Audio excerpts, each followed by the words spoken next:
Good afternoon and welcome. Hello, this is News Central TV. My name is Mazino Appeal. On the top stories this hour. President Tinubu to present National Energy Strategy at Africa Energy Summit. And SARP sues federal government, NCC, over 50% increase in telco tariff. An Angolan president calls for ceasefire as tension escalate in DR Congo. Details coming up now. Welcome again. Now let's begin by telling you that President Bola Tinubu is set to depart Abuja today for Dar es Salaam, Tanzania, to attend the Africa Heads of State Energy Summit. The summit, scheduled for January 27th to 28th, 2025, aims to advance Mission 300, an initiative to provide electricity access to 300 million people in Africa by 2030. African leaders, private sector stakeholders, and development partners will converge to address the continent's energy challenges. Discussions will focus on accelerating energy access, renewable energy, energy efficiency, and mobilizing private sector investment. President Tinubu will deliver a national statement reaffirming Nigeria's commitment to universal energy access and its leadership role in Africa's energy sector. He'll be accompanied by top government officials, including the Minister of State for Foreign Affairs and the Minister of Power. President Bola Tinubu has welcomed the intervention of the Finnish government with the arrest and detention of the self-proclaimed leader of the proscribed indigenous people of Biafra, Simon Ekpa. Tinubu said the government would not tolerate actions and statements that could lead to divisiveness among citizens. The president spoke when he received the letter of credence from the Finnish ambassador to Nigeria, Sena Celine, at the State House. He commended the Finnish authorities for the timely intervention that safeguarded the nation's integrity and mitigated an action that threatened peaceful coexistence. And now let's tell you that the embattled lawmaker Mudashiru Obasa says he remains the Speaker of Lagos State House of Assembly until the right thing is done. Members of the Assembly on January 13 impeached Obasa over alleged gross misconduct and abuse of office. His removal also came a few weeks after he was accused of spending 17 billion naira on a gate to the Assembly complex. Obasa, who was away during the impeachment saga, was welcomed back home by his loyalists at his Joel Ogunaike GRA residence in Ikeja on Saturday. The former speaker also debunked the allegations of corruption brought against him by the lawmakers during his removal, describing the alleged financial misappropriation as impossible. But for me, I am. But to remove, you must follow the due process, as I have said. We have rules, we have constitution. When you want to remove, you must do what? Follow it. At the same time, that man that said Obasa took part in the removal of Honorable Abdulwahid Pelumi, Honorable Fumi Tejosho, and those people that were suspended. And I've said it, let me repeat it. Honorable Pelumi, right? Honorable Pelumi is my brother, is my friend. I fondly call him Wada Wahidi till tomorrow. When he was removed, he was on the floor of the house. Probably he was presiding. When Tejosho was removed, she was in the house. And those who were suspended, they were around. And there was no involvement of police. And the house, the chamber was not broken into. And fake mace was not brought to the house. I'm not afraid of being removed. The Lagos State House of Assembly has fired back at former Speaker Mudashiru Obasa, who insists he is still in charge. The Assembly says over 2/3 of its members support new Speaker Mojisola Miranda, and nothing can change the decision made on January 13th when Obasa was impeached. According to Gundipe Olukayode, the Assembly spokesperson, the lawmakers are united in their commitment to good governance and harmony with other government branches. He called Obasa's claims uncalled for and unparliamentary. The Assembly maintains that Obasa was duly elected as Speaker, but later removed by majority decision. They're urging him to accept the transition peacefully. Now, bandits have reportedly abducted 22 locals in fresh attack in the Gugauta community of Kusheka and Kitanda community of Gashiri, both in Kauru local government area of Kaduna State. It was gathered that the assailants invaded the two communities in separate attacks on Friday at about 10:30 p.m., kidnapping 22 locals, mostly women and children. 12 locals were kidnapped in the Kitanda community of Gashiri, while 10 locals were also whisked away in the Gugauta community of Kushiri. And still on security matters, hard-to-reach communities affected by terrorism in Sokoto and Zamfara states have expressed worry over the restrictions placed on the use of firearms to combat terrorists and bandits as first responders whenever they are attacked. They say this has left them as sitting ducks without any protection from the terrorists, leaving their loved ones in harm's way. In this special report, News Central's correspondent Emmanuel Bagudu visits some of the communities and tells us more.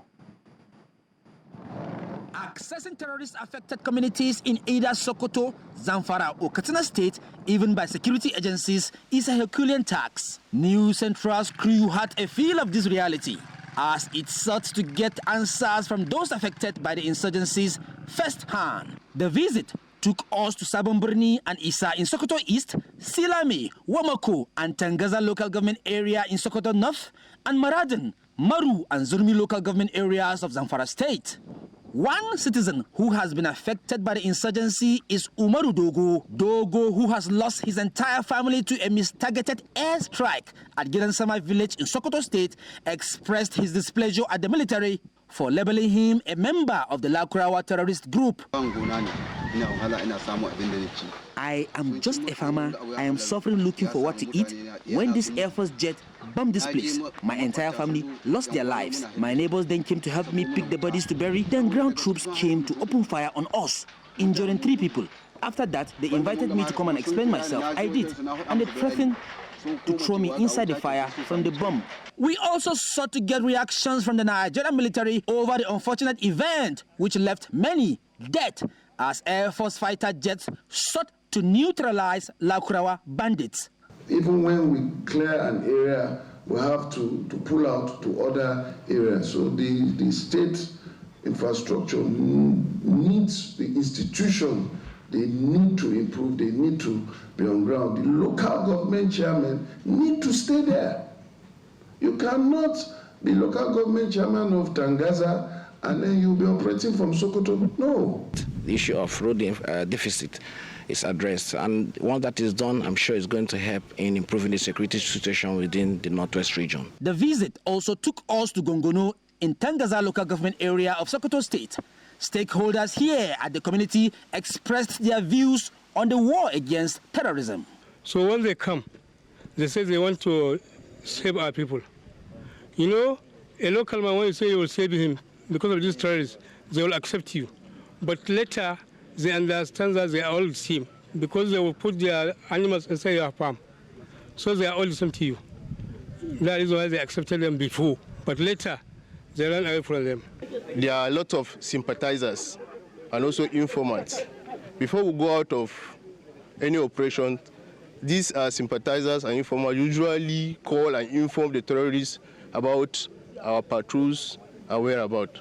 And also the locals usually allow the terrorists to come and marry some of their women in the place, whereby they have a relationship, since this village and Niger are close. Even neighboring Zamfara State has had its own share of terrorist activities.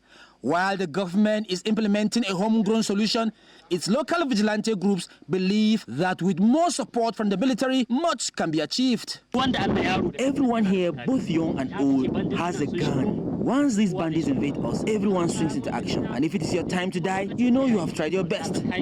Is that not how it should be? The state government is, however, in the forefront of those pushing for citizens to be armed as part of efforts to combat terrorist groups.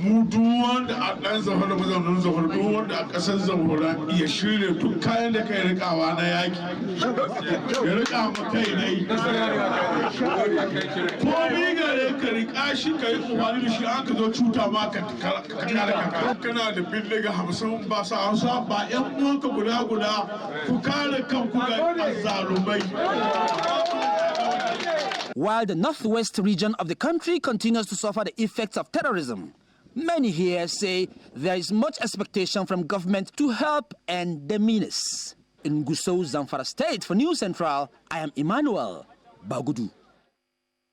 Now, to put this into perspective, we were earlier joined by former Chairman Zamfara Committee on Prosecution of Bandits, Abdullahi Shinkarfi. But before that, let's put into context what was said in the report by the Deputy Governor of Zamfara State. Duk wanda a ɗan Zamfara mazaunin Zamfara, duk wanda a ƙasar Zamfara ya shirya duk kayan da kai rikawa na yaƙi ya rika ma kai ne. Komi gare ka rika shi ka yi umarni da shi an ka zo cuta ma ka kare kanka. Kana da bindiga 50 ba sa Hausa ba 'yan uwanka guda ku kare kanku ga azzalumai.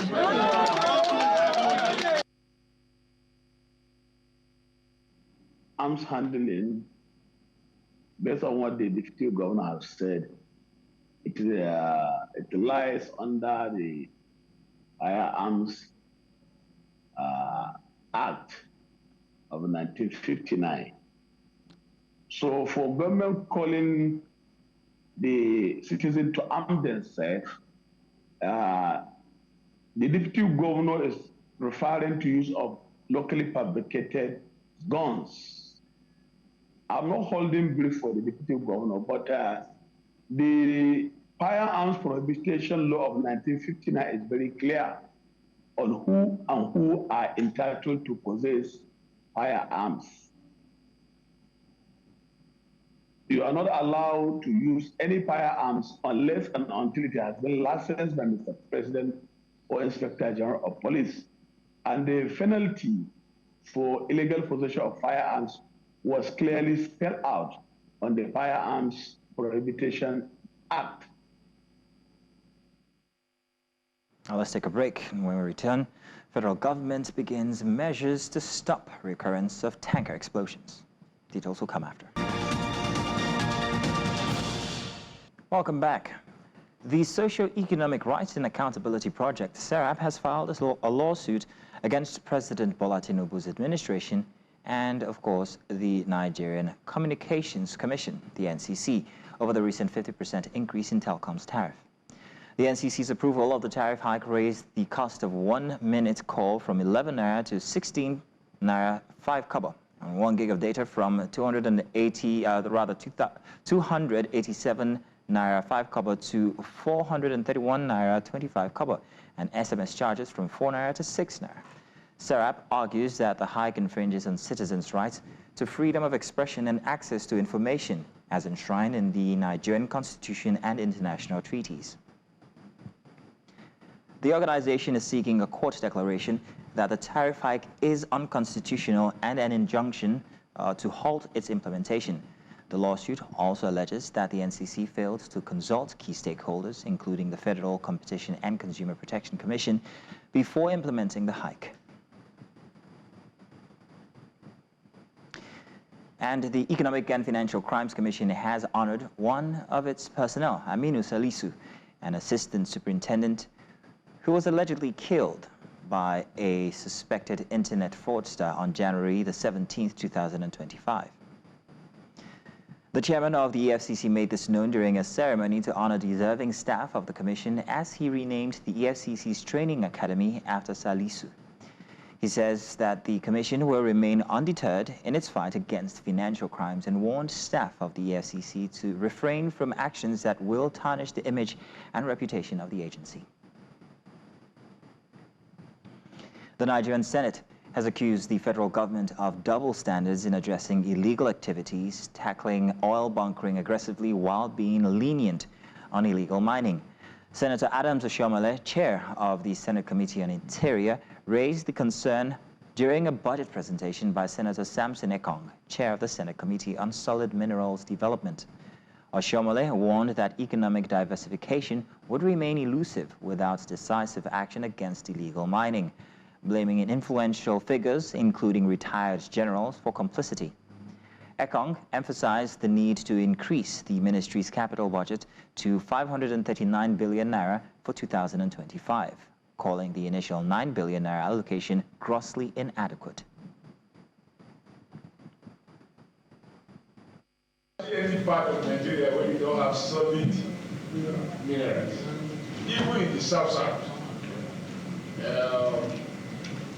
But what I observe, whereas the federal government is ruthless with people who are doing illegal oil bucking, and they deploy JTF to deal with those involved in illegal bucking. When it comes to illegal mining of solid minerals, the federal government changes. It's like using different standards. And I'm very angry about that. Because if we have to fight, deploy army, even to kill for anyone who is involved in illegal bucking of oil, and you deploy JTF, a combination of army, police, air force, everybody, why are we allowing illegal mining in many parts of the country that is going on? And they are being manned by retired generals, and we know them. Yes, we know them. Nobody can predict doesn't know them. But one of the agencies that quits, if 220 billion is injected into that agency, it can in 10 trillion of this country in 2 years. These are clear harvest. Let me also say that we can use minerals to act as a unifying instrument in this country. When we know that the oil in Bayelsa or Akwa Ibom is bringing in so much for Nigeria, and that from the gold mines in Zamfara, Niger State, Zamfara State, Kaduna, a lot of endowment are being meaningfully harvested for Nigeria, apart from football. Now, away from that, Nigeria's federal government has commenced efforts to end the recurrence of the unfortunate incidents of petrol tanker explosions, which usually leaves behind a trail of death, injuries, and destruction. Now, this was as the nation's National Orientation Agency visited Lambata community in Niger State to educate citizens on the dangers associated with scooping petrol from accident tankers. Aminu Salisu here reports. The recent tanker explosion in Diko, Niger State, which left many dead as they scooped petrol from a falling tanker, can best be described as a national tragedy. Following a presidential directive to educate citizens on the dangers of such acts and bring to an end the recurring incident, Nigeria's National Orientation Agency has visited Lambata community in the state in a bid to avert the same kind of tragedy and protect the public. When a tanker has fallen, we can protect the products. We can cordon off the area immediately. So we must put a system in place where we can get information when such things happen immediately, so that we actually do not allow people to go near this issue. Others in the community expressed their views on the incident. We should try and warn our children, warn all the people in Nigeria, not even in local government, to stop this type of attitude. Go in when there is any fault, the truck fell down, not even the fuel on, any type of truck. Person shouldn't go there for removing something on that vehicle. My advice is when there are incidents like this, people should not always look at what they stand to gain, but to first of all look at the unfortunate incident that has taken place, the person who has lost money or something. That should be the concern of the community. There is no thing like total ignorance, because ordinarily you should know as a woman that the dangers that comes with going near a fire, not even an explosion. Quick money, quick trouble. Kana neman kudi zafin nima wallahi yana kawo halaka. Shine yasa kuma ƴan uwanmu da suka gabace mu suka halaka. A wurin nan akwai wani da ya samu so daya. Duk kwamin da muka gani muna ganin na gwamnati ne banza. Bari a ci shi. wallahi an kai hakuri abinda baka zato ba za ka same shi amma kai hanzari shine yake kawo wannan.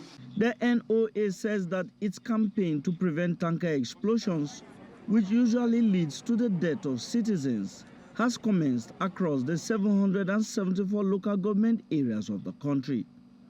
In Niger State for News Central, I am Amadine Uyi. Following News Central's report on the closure of the Ibadan Elume Primary Healthcare Center in Sapele local government area of Delta State, the facility has resumed operations. The health center was shut before over 4 months after burglars allegedly stole health workers' phones and other equipment. News Central's Austin Azu visited the primary healthcare center and brings us this report.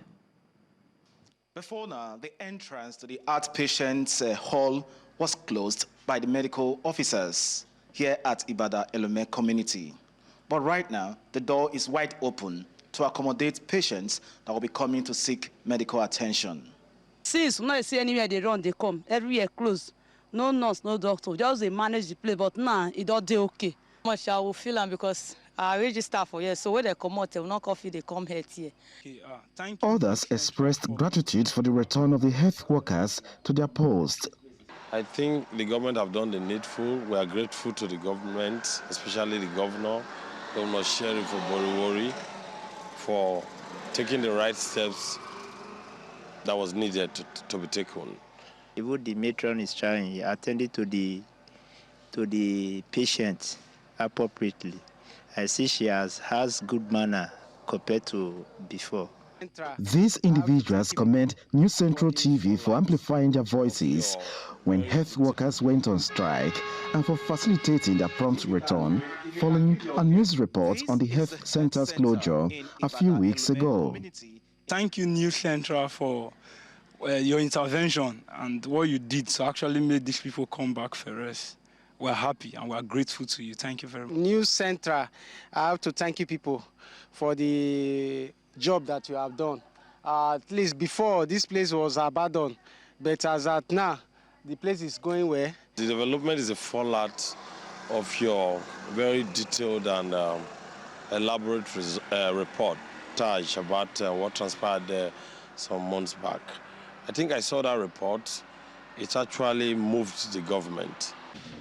While the immediate issue leading to the shutdown of the health center may not have been fully addressed, community leadership has been urged to provide the necessary assistance to enable health workers to perform their duties effectively. So it is expected that the community cooperate and also support them in whatever way they can so that we can have the services unhindered, the services of these workers unhindered. According to some of the health workers, they are calling on the state governments to provide them with security to guarantee their stay here at this health center. In Ibadan Elume for News Central, I'm Austin Azu. Now, following recent protests in Nigeria, citizens and the government have been blamed for failing to use protests to engage each other and improve governance in the country. Now, this followed a recent report released by the Kimpact Development Initiative, which interrogated several protests in the country and their impact on national building, or nation building rather. Our correspondent, Idong Joseph, has more on this. Since the amalgamation of Nigeria in 1914, the country has had a long history of protests, ranging from the Aba Women's Riots of 1929 during the colonial era to the first labor strike of 1945 against poor wages and the violent student agitation known as Ali Must Go on April 17, 1978. Recent protests like the #EndSARS protest in 2020 and the #EndBadGovernance protest of August 2024 have continued to elicit diverse reactions nationwide.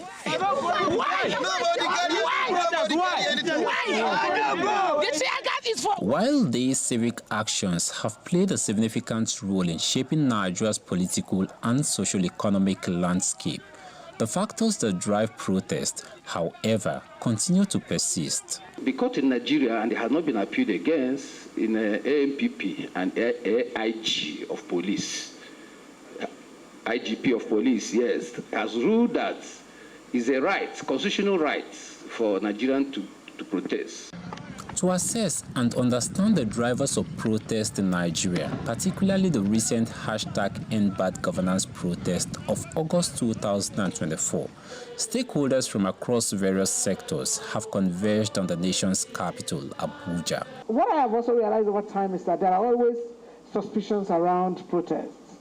So there are questions of trust, and there are questions of who owns this agenda. And we saw a lot of that even with the EndBadGovernance. On one side, Detective Back says, this is our protest. On the other side, some Nigerian people are saying, no, there is a problem. The Nigerian police force are members and citizens of Nigeria. It's like throwing stone into a marketplace. It might hit your parents, your mom, or your siblings. In recent time, why is it that protest has not become that impactful? The gathering also featured the presentation of findings regarding the #EndBadGovernance protest, highlighting the negligence on the part of both the government and citizens in utilizing protest as a negotiation tool. Our study delved into the complexities and implications of protests in Nigeria, examining critical dimensions such as regional responses, governance implication, human rights, the rule of law, and the transformative role of social media. From the Aba Women's Riot in 1929 to demonstrations today, stakeholders have agreed that protests can serve as a tool for national development. In Abuja for News Central, I am Idunk Joseph. The Minister of the Federal Capital Territory, Nyesom Wike, has commissioned the Saburi 1 and 2 access roads within the Abuja Municipal Area Council. The minister, during the exercise, assured residents of the federal government's commitment to providing infrastructure within satellite communities in the capital, saying that more projects will be considered in the 2025 budget proposal of the capital city.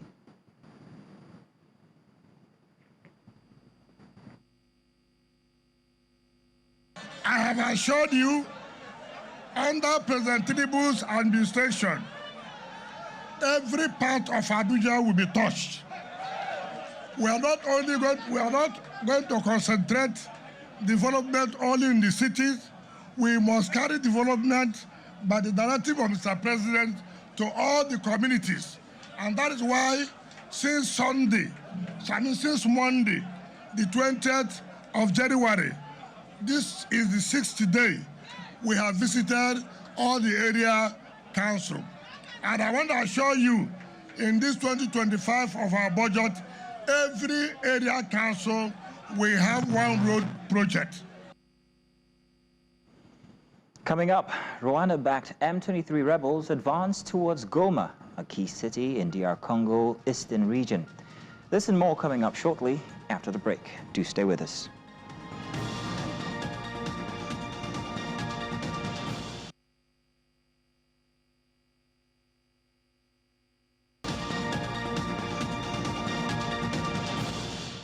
Welcome back. Tensions are escalating in the Democratic Republic of Congo as Rwanda-backed M23 rebels advance towards Goma, a key city in the eastern region.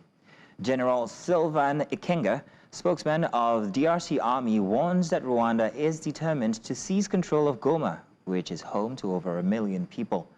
The city is a crucial hub in the mineral-rich east, and the M23's push to capture it has raised concerns about the humanitarian situation.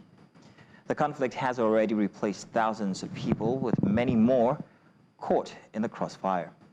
The DRC Army is working to defend Goma, but the situation remains volatile. The international community is calling for calm and a peaceful resolution to the conflict.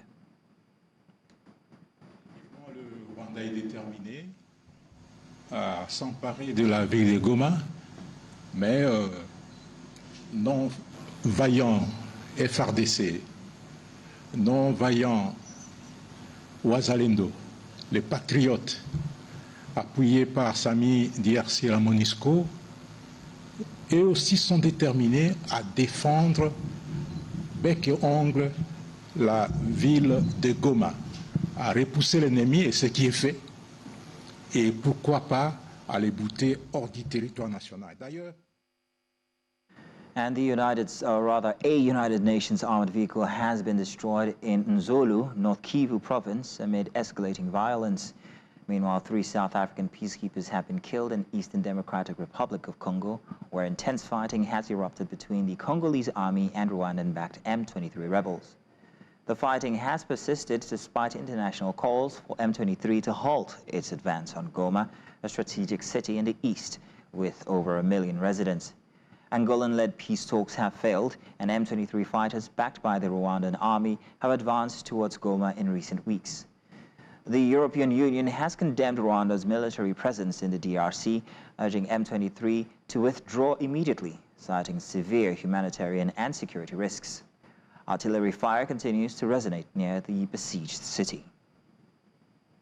In the meantime, Angolan President João Lourenço has urged warring parties in the Democratic Republic of Congo to return to the negotiating table following the collapse of peace talks last year. Since the failure of Angola-led peace talks, the M23 militia group backed by Rwandan troops has made significant territorial gains in the mineral-rich east of the DRC. This ongoing conflict has triggered a severe humanitarian crisis as their forces advance towards the provincial capital of Goma, a city of over 1 million people. Angola also condemned the escalating violence, highlighting the grave implication for the fragile humanitarian situation, particularly around the besieged town of Goma. O Executivo angolano continuará a colocar toda a sua experiência ao serviço da paz em África e prosseguirá com todas as diligências possíveis para encontrar soluções viáveis aos conflitos que têm minado o desenvolvimento econômico do nosso continente, como aquele que opõe a República Democrática do Congo ao Ruanda. Saudamos o acordo faseado de cessar-fogo recentemente alcançado entre Israel e o Hamas sobre a faixa de Gaza, resultante do diálogo e da persistência da diplomacia dos países envolvidos, nomeadamente os Estados Unidos da América, o Catar e o Egito, a quem felicitamos. Que seja encaminhada toda a ajuda humanitária aos habitantes de Gaza, que seja dado início à reconstrução de Gaza e não se perca esta janela de oportunidade para que, na base das resoluções do Conselho de Segurança das Nações Unidas, comecem efetivamente a ser dados os passos concretos que levarão à criação do Estado da Palestina. The Democratic Alliance, DA, leader has publicly criticized the African National Congress, their largest coalition partner in South Africa's government of national unity. The DA feels the ANC failed to consult them properly on crucial bills, including health reform and land expropriation. The DA leader emphasized that if their ideas and solutions continue to be dismissed, they will be forced to reassess their position within the coalition. This development highlights the growing tension between the DA and ANC, which could potentially impact the stability of the government. The land expropriation bill in particular has been a contentious issue, with the DA opposing the ANC's proposal to amend the constitution to allow for land expropriation without compensation. Increasingly clear that the ANC has lost interest in honoring its side of our relationship and statement of intent.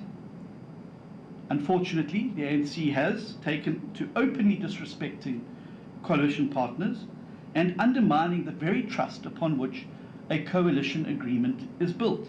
If the reset is not possible and we remain unable to be able to play our part in the growth and jobs agenda, If our ideas, if our solutions are merely waved away with the hand of the National Democratic Revolution, then we too will have to reconsider our options and how to best serve South Africa in this situation. This situation, this bill will not stand, and we will not stand to watch this type of legislation being passed, not on our watch and not while we are part of government. And whatever mechanisms we have, both legal and political, to resolve this situation, we will do so. Now, still ahead, U.S. President Donald Trump holds victory rally in Las Vegas. Details after the break. Join us then.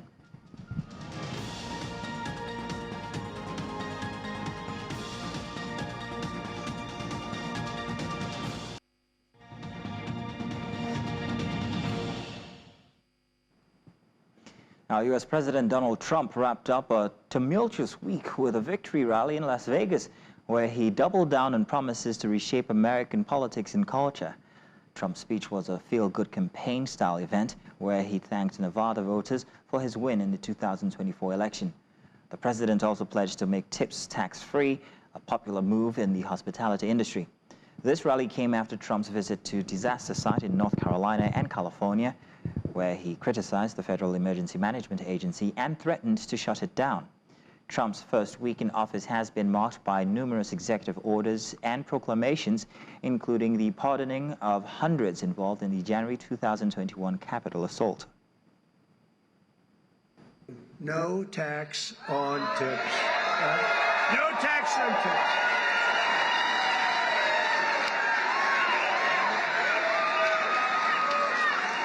So if you're a restaurant worker, a server, a valet, a bellhop, a bartender, or one of my caddies, I go through caddies like candy. If I play badly, I always blame my caddy. Or any other worker who relies on tipped income, your tips will be 100% yours. Won't that be? Since I became the 47th president at noon on Monday, I've been moving with urgency and historic speed to fix every single calamity of the Biden administration that they've created. And this week alone, I took nearly 350 executive actions to reverse the horrible failures and betrayals that we inherited from a group of people that didn't know what the hell they were doing, carry guns. So we'll probably move them to the border. Yeah. She said no tax on it. How about just no tax? You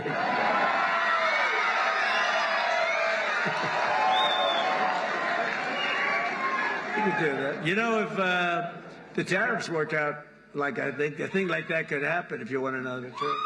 You know, I want to come to Nevada to... Interesting president. Now, India is celebrating its 76th Republic Day today, marking the adoption of its constitution in 1950. President Draupadi Murmu unfurled the national flag, while Prime Minister Narendra Modi paid tribute to martyrs at the National War Memorial. The annual celebration showcases India's rich cultural diversity and military prowess. The event features a grand parade showcasing the country's defense capabilities, as well as cultural performances and tableaux from various states. This year's celebration is significant, as it marks a major milestone in India's journey as a republic.